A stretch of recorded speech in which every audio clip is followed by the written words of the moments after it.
Les trois grands sujets. Alors, vous préparez vos questions, puisqu'on va bientôt venir vers vous dans quelques minutes. Et puis, Emma, Inès, vous qui êtes au chat et aux réseaux sociaux, vous nous préparez également les questions que nous prendrons entre 10h30, si je vois bien le conducteur, et 10h45. Où nous accueillerons le JRI, le journaliste reporter d'images de CNews, qui nous mettra en lien avec l'antenne. Alors, les accès au psy. Ça, c'est un vrai sujet, il y a des vrais progrès, et en même temps, il y a une complexité sur les professionnels de santé. Vous le disiez, on ne sait pas qui, comment, quoi les jeunes doivent aller voir. Mais Alice Aupetit, sur ces chiffres-là, sur ces dernières slides, comment est-ce que vous réagissez ? Encore une fois, je trouve ces chiffres très, très intéressants, et c'est vrai que, bon...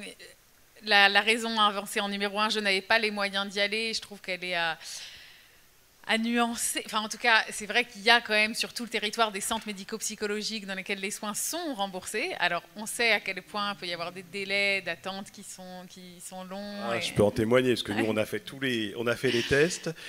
Pour avoir un rendez-vous avec un psy au CMP d'un des arrondissements de Paris, c'est 6 mois. Ouais. Et encore... Quand vous faites le test, vous le renouvelez, puisqu'on l'a fait avec des panels de 10, pour être bien armé. Le rendez-vous est parfois annulé, un mois avant, et vous êtes reparti pour 6 mois. Non, c'est super les CMP, mais ça ne marche pas. Ouais.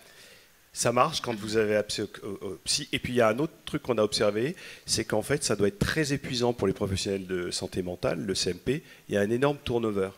C'est-à-dire que le psychiatre qui est là, que j'ai interviewé dans différents CMP, finalement, il n'est plus là 3 mois, 6 mois, 10 mois après, parce qu'il est épuisé. Enfin, c'est ce qu'ils nous disent. Donc, c'est compliqué, le CMP. C'est compliqué, mais en tout cas, c'est remboursé. Mais ça existe, mais c'est remboursé. Et c'est vrai que, alors de ma place de pédopsychiatre aussi, je pense un des freins à l'accès aux soins, c'est que pour les enfants mineurs, pour les CMP ou même pour aller voir un psychiatre, il faut que les parents soient là. Il faut la carte vitale souvent, ils ont la carte vitale de leurs parents encore. On demande, un médecin qui reçoit un mineur, il demande d'avoir les parents, et ça peut être quand même un frein. Je crois que dans les maisons des adolescents, ils reçoivent plus facilement les adolescents sans leurs parents, un peu comme dans les plannings familiaux. Ça, c'est très intéressant. J'ai besoin d'une contraception, je suis mineur, je vais au planning familial, ça va. Je me sens très mal, j'ai des envies suicidaires.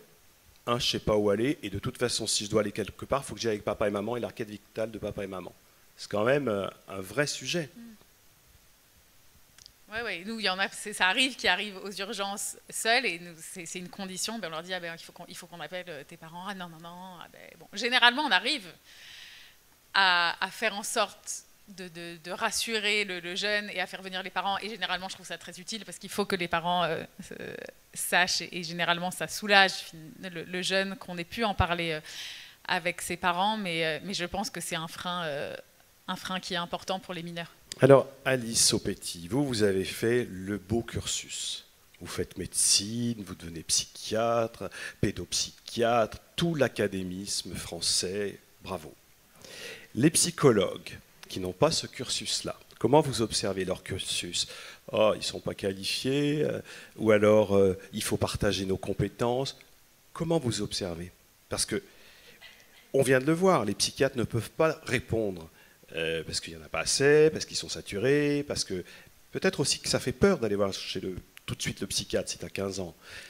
Alors, le psychologue, comment vous le regardez ? Vous lui accordez légitimité en tant que pédopsychiatre ? Bien sûr, et on travaille tous les jours ensemble. Et je pense qu'on va être amené à le faire de plus en plus, et du fait de la démographie des psychiatres et des pédopsychiatres particulièrement, les psychologues sont de plus en plus amenés à être en première ligne. Là, je viens de recevoir un courrier. Il y a beaucoup de jeunes qu'on essaie d'adresser dans des établissements soins-études. Bon, c'est un type d'établissement, des sortes d'internats thérapeutiques psychiatriques. Et maintenant, je constatais que c'est des psychologues qui font les entretiens d'admission. Je pense parce que du fait du manque de personnel médical, mais je pense que ça va être de plus en plus le cas, et qu'il faut que la formation des psychologues soit en accord avec ça. Mais je pense que c'est probablement ce qui va de plus en plus arriver. Et que peut-être on intègre aussi des modules de psychologie dans la formation des médecins. Absolument. Dans les deux sens. Franck Bellivier, comment vous réagissez à toutes ces données et à nos échanges? Alors sur les données d'abord, là c'est vraiment la partie de l'enquête qui ne suscite pas beaucoup de commentaires. Les messages sont là, c'est très clair, et il n'y a pas trop à tergiverser dans l'interprétation de ces données qui sont très claires.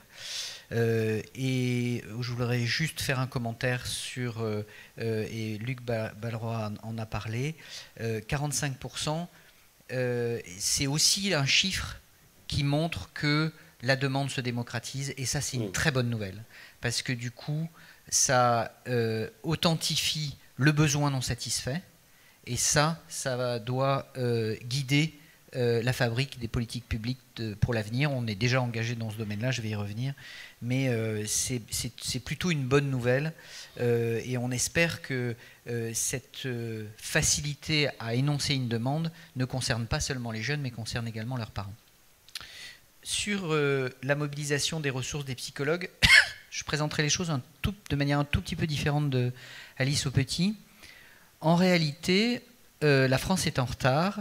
J'ai envie de dire, la France était en retard, mais ce qui a présidé à l'engagement qui visait à mobiliser les ressources psychologiques dans les parcours de soins, c'est simplement les données de la littérature scientifique qui montrent que le soin psychologique porté par les psychologues, c'est efficace. C'est aussi efficace que les médicaments dans certaines situations cliniques, et il y a une justification scientifique à inclure les psychologues, les soins psychologiques dans les parcours de soins. Et qu'il s'agisse des soins de premier niveau pour le repérage et la prise en charge initiale, ou qu'il s'agisse des psychothérapies spécifiques, on a des données scientifiques très solides qui montrent l'efficacité de ces interventions portées par les psychologues, et les psychologues ont une expertise qui est indispensable d'inclure dans les parcours de soins des personnes, qu'il s'agisse du parcours initial ou qu'il s'agisse du parcours lorsqu'on est porteur d'une pathologie psychique. Et on peut pointer les TCC. Mais pas seulement. Pas seulement, mais qui fonctionnent vraisemblablement aussi, mais pas seulement en effet. En tout cas, l'idée générale, c'est que à une situation clinique donnée correspond des données scientifiques, de techniques psychologiques qu'il faut offrir aux patients qui en ont besoin. Donc cette première mesure Mon Psy, c'est pas du tout la fin de l'histoire, c'est le début de l'histoire, et il faudra en effet qu'on continue à œuvrer pour l'inclusion de ces expertises dans le parcours de soins des personnes qui en ont besoin. La plateforme Mon Psy, qui référence des professionnels de santé, des psychologues. Je crois qu'on peut qualifier ce nouveau corps de professionnels de santé mentale avec cette terminologie, vous en serez d'accord, psychologue, sur la plateforme Mon Psy. Et je vous précise que ces professionnels de santé ont un numéro ADELI, et que ce numéro est une forme de certification de leur qualification et de leur pratique. Et c'est important que cette plateforme Mon Psy soit portée au grand public. Elle vous donne accès comme un annuaire à des psys référencés, agréés, remboursés avec ce numéro ADELI. Et nous l'annoncerons en mai. Le Psychodon, initiative associative aux côtés des pouvoirs publics, mettra en œuvre une initiative en mai. Ça s'appelle Mon Cher Psy. Mon Cher, S-H-A-R, comme partagé, moncherpsy.org, que nous lancerons au mois de mai, avec une géolocalisation pour prendre rendez-vous avec un psy à côté de chez soi. C'est formidable, on est en train de préparer une gigantesque application et vous pourrez prendre rendez-vous avec un psy en relation avec la plateforme Mon Psy, parce que ce sont des psys avec un numéro ADELI.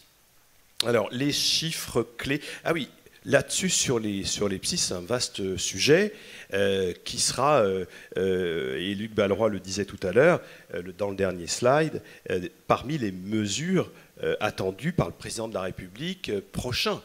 On va aller lui demander, est-ce que vous allez conventionner les psys? Il y a eu des assises, top, il y a des engagements, maintenant il va falloir les tenir à long terme.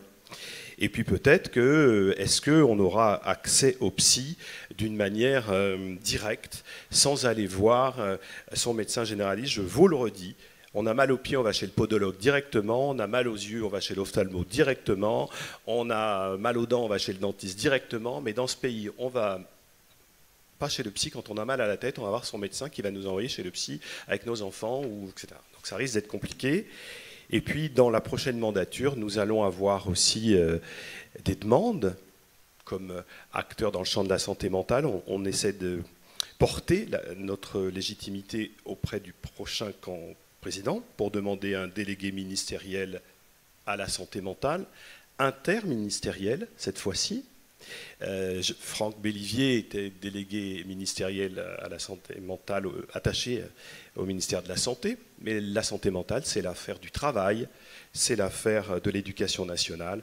Donc il nous faudra un délégué ministériel, interministériel à la santé mentale, le conventionnement des psys en accès direct, et puis nous portons aux côtés de beaucoup d'associations d'autres demandes que vous retrouverez dans des plaidoyers, dans des manifestes que nous avons mis en ligne sur notre site, le manifeste de Santé Mentale France, le plaidoyer de l'UNAFAM, Santé Mentale France que je salue, le plaidoyer de l'UNAFAM que je salue également, parce que nous sommes aux côtés, bien sûr, de ces associations acteurs majeurs du champ de la santé mentale. Vous avez les chiffres clés. Et Franck Bellivier, dites-nous sur ces chiffres clés ou peut-être d'autres réactions avant des questions. Je voulais revenir sur ce que vous venez de dire au sujet de l'accès direct à opposer au passage par le médecin généraliste. Je pense que ces deux notions-là ne peuvent pas s'opposer. Ce qui a présidé à ce schéma-là, qui est un premier schéma, c'est la reconnaissance qu'un parcours de prise en charge en santé mentale, c'est un parcours pluriprofessionnel, pluridisciplinaire. Et il ne s'agissait pas de rendre les choses compliquées pour les rendre compliquées, c'est d'inscrire la notion de coopération entre le psychologue et les autres acteurs du parcours de soins, dont le médecin généraliste et le pivot, et parce que l'enjeu en termes de fluidité du parcours, d'efficacité du parcours, c'est justement la coopération entre les professionnels. Et il y avait donc il n'y a pas une opposition de principe à l'accès direct, il y a le souhait de souligner que la coopération entre les professionnels est quelque chose d'important. Il faut impliquer le médecin généraliste traitant dans ce parcours de soins en qualité de coordonnateur des différents acteurs. Mais parce que vous, Franck Bellivier, vous êtes un psychiatre bienveillant et aussi peut-être plein d'espérance. Mais le médecin généraliste qui reçoit des patients au quotidien, il n'est pas formé en psychologie. Il n'en a même pas fait un module. Comment voulez-vous qu'il sache repérer et orienter vers le psy? On a regardé toutes les facultés de l'Île-de-France, à part à Bichat, où il y a un tout petit module sciences humaines en psychologie. Ils ont quand même mis en psychologie. Prenez toutes les facs de médecine de Paris et de l'Île-de-France, pendant les 7 ans, aucune formation en psy. Et c'est cette personne qui va dire aux familles, alors, il faut que vous alliez voir un psy avec votre fils, ou qui va dire, toi, comment tu te sens, mon petit? Alors qu'il l'a suivi pour la grippe, la variole, sa montamanicie, enfin, qu'il y a une relation établie. C'est invraisemblable. La photographie est très sévère. C'est empirique, j'ai 3 enfants, on vit tous. Je suis content qu'Alice me rejoigne sur ce point. Le retour que l'on a des médecins généralistes n'est pas du tout celui-là. Ils ont 20, 30, 40% de leur patientèle qui est concernée par une situation de souffrance psychique. Ils se sentent très démunis. Mais pas formés. Pas en termes de compétences pour certains d'entre eux peut-être, mais surtout démunis en termes d'articulation fonctionnelle avec les professionnels qui vont pouvoir apporter des réponses à ce qu'eux ont détecté. Et mettre à leur disposition un accès aux psychologues et saluer en disant maintenant on va savoir, on va pouvoir donner une réponse autre que la prescription d'un psychotrope. Donc j'entends ce que vous dites mais je trouve quand même que la photographie est très sévère. C'est le propre des journalistes. Nous sommes sévères de nature ou est-ce que nous posons des questions pour faire avancer les choses? Je le laisse au libre arbitre de vous qui nous suivez ici sur la plateforme de CNews ou vous qui êtes dans la salle et vous allez pouvoir nous poser des questions. En tout cas, on a tous l'idée de vouloir faire avancer les choses. Les chiffres clés peut-être pour conclure, Luc Balleroy, et puis vos réactions et les vôtres. Je ne vais peut-être pas reprendre les chiffres. Je crois que le plus important, c'est celui qu'on a vu sur les pensées suicidaires quand même. Et au global, ce qu'on a dit, c'est que ce qui était important dans tout ça, c'était la parole, et donc de trouver des espaces de parole, de sensibilisation aussi. Je sais pas, moi, par exemple sur TikTok, voilà, il y a peut-être des choses à faire, en tout cas aujourd'hui, pour que on multiplie les espaces où, en tout cas, je puisse parler. Je crois que c'est ça le plus important dans la détection, en fait, c'est déjà de pouvoir parler. Et puis, comme on a quelques mois des présidentielles, je dirais que les présidentielles sont là aussi pour porter l'espoir. C'est-à-dire que ce qu'on n'a pas beaucoup dans cette élection-là, c'est des messages d'espoir. En fait, c'est peut-être un peu ce qui manque. Hein. On a voilà, des gens qui se présentent, qui sont beaucoup dans des logiques d'enfermement. Je pense qu'effectivement, une élection présidentielle, c'est aussi là pour donner de l'espoir, de la vision. C'est peut-être par ça que j'ai envie de terminer. Absolument, ça termine bien le propos. Nous allons vous proposer des micros pendant les 10-15 minutes qui viennent pour répondre à vos questions. Alors, allez-y monsieur, vous pouvez vous présenter, enlever votre masque quelques instants si vous le souhaitez et poser votre question. Bonjour, je m'appelle Rémi Usan, je suis bénévole à la Maison Perchée, une association qui accompagne donc, les jeunes adultes qui vivent avec un trouble psychique. Et j'avais une question par rapport aux résultats de l'enquête qui traite de la santé mentale en général. Et donc il semble avoir une dégradation de la santé mentale des jeunes. Est-ce que pour autant il y a une augmentation des troubles psychiques chroniques, type bipolarité, schizophrénie, qui sont les troubles que nous on côtoie à la Maison Perchée? Merci. Alors peut-être Franck Bellivier sur cet aspect. Sur les troubles caractérisés que vous avez cités, schizophrénie, troubles bipolaires, c'est encore un peu tôt pour le dire. Mais en revanche, il y a quelque chose auquel on n'était pas du tout préparé, et Alice pourra le confirmer. C'est un phénomène qui concerne les très jeunes, les états dépressifs sévères, les états anxieux sévères, les troubles des conduites alimentaires sévères et les tentatives de suicide, chez les moins de 15 ans, qui sont des phénomènes très rares, mais qui ont considérablement augmenté pendant les différentes phases de la crise sanitaire. Ce sont des phénomènes qui ont été fluctuants, qui à certaines périodes ont augmenté de 50%, de 100%, parfois même de plus de 100%. Alors, une augmentation de 100% d'un phénomène rare, ça reste un phénomène rare, mais nous avons là un indicateur qu'il va falloir surveiller très attentivement pour voir si c'est des modes d'entrée dans des pathologies caractérisées, chroniques, qui sont celles que vous citez, mais aujourd'hui c'est trop tôt pour le dire. Mais on a ce signal, on a mis en place des binômes pédopsychiatres, pédiatres qui couvrent l'ensemble du territoire, qui suivent ces indicateurs-là, et les remontées d'informations confirment plutôt ce signal. Et on est maintenant en capacité de le suivre. Mais voilà, donc c'est un peu tôt pour répondre à votre question. Bonjour, Maxime Pérez-Vogel, cofondateur de la Maison Perchée. Les jeunes sont là. Ouais, les jeunes sont là. Donc moi j'ai une question, vous parlez de parcours de soins et je me demandais pourquoi vous n'avez pas du tout évoqué dans ce sondage la notion de père aidance, surtout pour les plus jeunes, parce que moi je pense qu'à la Maison Perchée, donc c'est la clé de la Maison Perchée, mais je pense que c'est vraiment la clé du rétablissement pour les plus jeunes.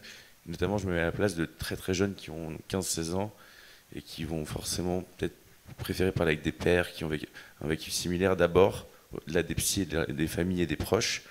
Donc voilà, je ne sais pas si c'était un choix de votre part. Alors, ou si la pérédance, alors là, ce n'était pas du tout dans l'enjeu du sondage. Je pense que vous pouvez répondre, Luc Balleroy, et puis peut-être vous pouvez apporter bien sûr des éclairages sur la primauté de la pérédance évidemment dans le lien. Alors, évidemment, on ne l'a pas évoqué parce qu'en fait, le sujet, c'est celui que vous évoquez, c'est celui de la parole, hein, ce que j'ai pointé, c'est-à-dire qu'on voit bien les lieux de parole, ils sont hyper importants, et du coup, c'est pour ça que je disais que les réseaux sociaux sont importants, il faut parler aux jeunes là où ils sont. Et je pense qu'il faut utiliser aujourd'hui les moyens de communication nécessaires, c'est-à-dire pas seulement la télé, mais TikTok, Instagram, Facebook, pour donner en tout cas à tous ceux qui ont des difficultés tous les moyens qu'il y a pour eux, pour s'exprimer et pour avoir de l'aide en fait. Oui, et la Maison Perchée, bien sûr, ils connaissent tout ça très très bien, les réseaux sociaux. Franck Bellivier. Alors, pour répondre à votre question, en fait, ça a été évoqué en réalité aujourd'hui. le secourisme en santé mentale, c'est une aide par les pairs, des pairs formés qui vont être en capacité d'accueillir, d'orienter, de repérer et d'orienter s'il y a des indicateurs de gravité vers les ressources spécialisées. Et ces modules de secourisme en santé mentale, qui sont aujourd'hui ce qui s'est le plus développé à ce jour, c'est dans le monde du travail, dans le monde étudiant, mais il y a des modules qui visent à former au secourisme en santé mentale des adolescents et des jeunes adultes. Donc ça va aussi fertiliser d'autres communautés. Ça, c'est pour la pérédance je dirais en population générale. La pérédance citoyenne. Voilà, la pérédance citoyenne, et ça rejoint la démarche des sentinelles qui là aussi maillent maintenant assez bien le territoire pour la prévention du suicide, etc. etc. Et comme Didier Meyrand l'a indiqué, d'autres communautés s'en saisissent, d'où l'approche très interministérielle de la santé mentale qui se développe. La pérédance pour les personnes qui sont porteuses d'un trouble psychique, eh bien là aussi ça se développe beaucoup. C'est la taille d'effet du savoir expérientiel porté par les personnes concernées qui se sont formées à la pérédance professionnelle, c'est aujourd'hui reconnu comme un levier à intégrer là encore dans le parcours de prise en charge, et en tout cas dans les actions qui se déploient, et ça a été reconnu aux assises, il y a un soutien et une structuration de la démarche qui vise à former, placer, suivre les pérédants professionnels aux côtés des soignants. Alors, autre question, allez-y. Bonjour. Bonjour. Michael Wormser-Minger, je suis chercheur en santé publique et je produis aussi le podcast sur la santé mentale, Les mots bleus. Moi, j'ai une question qui s'adresse au professeur Bellivier et au docteur Aupetit. Le professeur Bellivier a précisé à juste titre que la littérature scientifique montre des tailles d'effets qui sont considérables pour le travail psychothérapique, qui sont souvent comparables à celles des médicaments à court terme, à moyen terme, et même parfois à long terme, sur les troubles psychiques. Et justement, vous avez dit que nous étions en retard justement sur la prise en charge du travail psychothérapique avec un psychologue. Je pense qu'on l'est toujours, puisque les indications qui sont prévues aujourd'hui dans le dispositif MONPSY sont extrêmement contingentées, le nombre de séances également, le type de séances et de thérapie également. Ce sont des thérapies brèves, notamment des TCC pour la plupart. On a quand même des rapports sénatoriaux qui datent d'il y a 15 ans. On a une expertise de l'INSERM qui date de 2004, qui parlait déjà de l'efficacité des psychothérapies. On est en 2022.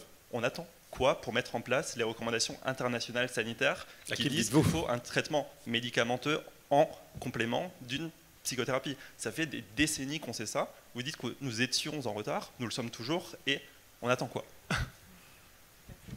Peut-être le prochain mandat. Bon, on peut vous applaudir, oui, vous avez envie d'applaudir, vous pouvez, bien sûr. Je souscris tout à fait à votre impatience. Et il faut simplement commencer par le début. Et c'est pour ça que je disais que ce dispositif MONPSY, qui a nécessité quand même beaucoup de travail pour le mettre en place, il a fallu convaincre à de nombreux niveaux. C'est pour ça que je disais que c'est une première étape. Les étapes suivantes, c'est bien sûr l'accès aux psychothérapies spécifiques. Et là, il va falloir codifier quel trouble pour quel type ou quelle psychothérapie spécifique pour quel trouble. Et donc là, il y a un immense travail encore à faire avec la communauté des psychologues, avec les représentants des psychologues, pour mettre au point un référentiel qui codifiera l'accès aux psychothérapies spécifiques dans chacun de ces cadres cliniques. Il ne suffit pas d'appuyer sur un bouton. Hein. Vous me permettez d'être taquin un tout petit peu. Vous en serez, Franck Bellivier?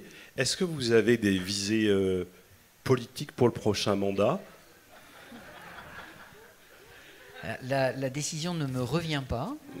Ah oui, mais quelles sont vos envies? Vous êtes délégué ministériel à la santé mentale. Est-ce que vous voulez être secrétaire d'État? Je suis au service de cette Attention, hein, la langue de bois, je ne sais pas, chez les psychiatres, chez les journalistes, on la détecte. C'est pas la langue de bois du tout. L'expérience de ces 3 ans de la délégation à la santé mentale et à la psychiatrie montre que c'est une première étape et que l'ambition que l'on peut avoir pour ces enjeux en santé mentale et en psychiatrie sont immenses. Ça a été un des points qui a été révélé et d'ailleurs pris en compte au plus haut niveau de l'État. Je pense que le président Macron, concluant les assises, c'est quand même un signe que ces enjeux-là sont aujourd'hui reconnus et qu'il y aura une suite à cette délégation. Évidemment, quelle sera cette suite? Qui seront les porteurs de cette suite? Ça ne m'appartient pas, mais je suivrai ça avec attention. Bon, ça vous va? Alors on prendra cette réponse comme étant celle que vous nous donnez avec joie. Et en tout cas, vous avez vu que je peux chahuter, mais enfin quand même, c'est dans ce gouvernement, il faut le noter, la première fois que nous avons un délégué ministériel à la santé mentale, et je vous ai pointé largement les imperfections, mais il faut quand même souligner que ça a eu le mérite d'être, et que cela a eu le mérite de donner lieu à des assises avec beaucoup de réflexion et de perspective, mais ça a eu lieu. C'est quand même formidable qu'il y ait de tels progrès, et j'entends aussi votre impatience, et je la manifeste en premier lieu, pour y contribuer, mais il y a des progrès qu'il faut reconnaître absolument. Alors, est-ce qu'il y a une autre question? Oui, allez-y, madame. Du coup, bonjour. Bonjour. Alice de Nightline France. J'ai deux questions, mais qui sont un peu consécutives. La première, c'est que vous avez souligné le fait de l'importance de créer un suivi dans les sondages pour pouvoir faire des comparaisons. Du coup, ma première question, c'est est-ce que ce sondage a l'intention d'être reproduit plus tard dans le futur pour pouvoir faire cette comparaison? Et ensuite,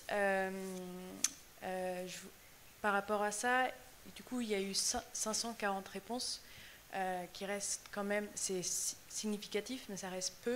Du coup, est-ce que l'idée, ce serait d'augmenter les réponses? Et aussi, 16-25 ans, même si c'est les jeunes, c'est des jeunes qui sont en études ou sont au lycée. Est-ce qu'il y a une idée de peut-être plus spécifier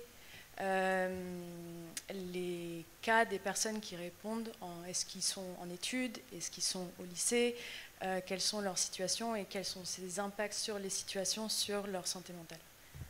Alors, j'ai beaucoup de questions. La première question, c'est pas à moi d'y répondre, c'est à Didier s'il veut refaire ou pas ce sondage, parce qu'on ne décide pas, nous, des sondages qu'on fait, on nous les commande. Donc la question, c'était est-ce que tu voudras reproduire ce sondage pour avoir un suivi dans le temps? Pourquoi pas, si vous nous accompagnez toujours. Voilà. En tout cas, on essaie déjà de produire un baromètre annuel, parce que c'est quand même un gros travail, et on peut le reproduire, le reconsidérer, l'améliorer. Oui, bien sûr. Après, je pense qu'effectivement le ministère a un suivi. Mais il y a aussi. Oui. Pour répondre à votre question, on a un représentant de Santé publique France qui interviendra, donc je ne vais pas. Enguerrand du Rosquat en parlera probablement, mais juste pour vous dire qu'il y a une grande enquête sur la santé mentale des jeunes qui va être portée par Santé publique France, probablement sur un nombre plus important, en lien avec l'éducation nationale et avec une analyse probablement des déterminants, en tout cas des réponses qui seront apportées sur les déterminants de la santé mentale des jeunes, mais je suppose que M. de Rosquat en parlera tout à l'heure. Oui, bien sûr. Après, pour répondre à vos deux autres questions, le nombre, un échantillon représentatif généralement, et on le fait à effectivement 1000 personnes. Alors pourquoi 1000 personnes? C'est juste pour réduire l'écart de l'incertitude, et sur des chiffres médians. Je ne vais pas rentrer dans les techniques, mais quand j'observe à 50% sur un 1000 représentatif, j'ai 0,5% d'erreur. Quand je suis à 540, c'est plus ou moins 1%. En fait, ça ne change pas grand-chose sur les grandes masses des chiffres qu'on a vus. Et votre dernière question, c'était qui est concerné par les réponses? Est-ce que ce qu'on a observé est plus ou moins fort selon qu'on est étudiant ou que l'on est actif? En fait, tous les tri significatifs, tout ce qui est significatif en termes de résultats qui sont différents sur une population donnée versus une autre, sont pointés dans le sondage. Tout ce où il n'y a pas de différence pointée, c'est qu'il n'y a pas de différence en fait. Voilà. Autre question, et puis on va demander aussi que le journaliste reporter d'images, le GRI, se prépare. On répondra à ces questions pour la version télé. Hein. On fait tout en live ensemble. C'est ça qui est bien. Nous sommes sur les réseaux sociaux et sur la plateforme cnews.fr, sur le site du Psychodon et plus particulièrement sur la chaîne YouTube. Et puis nous allons rejoindre l'antenne de CNews avec des sujets qui vont être tournés voilà, tranquillement devant vous. Autre question, et peut-être que le caméraman peut s'approcher pendant ce temps. Allez-y, madame. Bonjour, Jeanne Villain, je suis psychiatre au GHU Paris, psychiatrie neurosciences. Je voulais juste transmettre un message un tout petit peu plus positif sur l'accès aux soins psychiques. Dans les CMP, il y a beaucoup de choses qui sont mises en place, notamment des créneaux d'urgence pour recevoir des personnes qui ont besoin de soins de manière plus ou moins urgente. Il y a des cellules d'accueil et de crise, enfin des centres d'accueil et de crise. Il y a aussi d'autres initiatives pour lesquelles les CMP ont été sollicités, notamment avec Nightline, des présences de psychiatres ou de psychologues au sein des lycées pour les jeunes qui sont en classe préparatoire. Donc voilà, je pense qu'il y a quand même des choses qui sont mises en place, et je pense aussi qu'il faut peut-être aussi un peu déstigmatiser le psychiatre, et qu'un jeune peut aller voir un psychiatre peut-être facilement, que ce soit en libéral ou au CMP. Voilà, l'accès au psychiatre est direct. Il n'y a pas besoin de passer par le généraliste. Voilà, donc il y a aussi des messages positifs dans ce sens-là pour l'accès aux soins. Merci.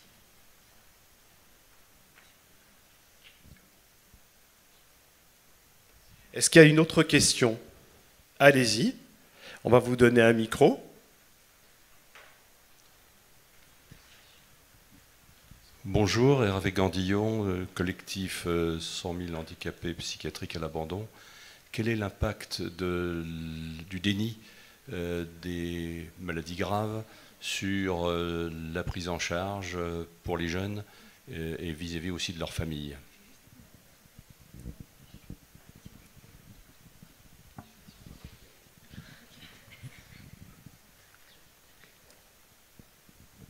Alors un aspect du déni, c'est peut-être, il faut qu'on précise un petit peu ce que vous entendez par déni. Est-ce que vous faites référence au phénomène d'auto-stigmatisation des personnes qui sont porteuses d'un trouble, ont besoin d'une aide de soins, mais sont réticents à consulter pour des raisons qui leur appartiennent, et comment on traite ce sujet-là? Je pense que la réponse à apporter, c'est ce grand mouvement de déstigmatisation qui vise à démocratiser le soin psychique et qui doit embarquer, pardon du terme, mais l'ensemble de la population, y compris les personnes qui sont porteuses de troubles graves chroniques. Sinon, c'est comme ça que je comprends votre question, en tout cas. C'était...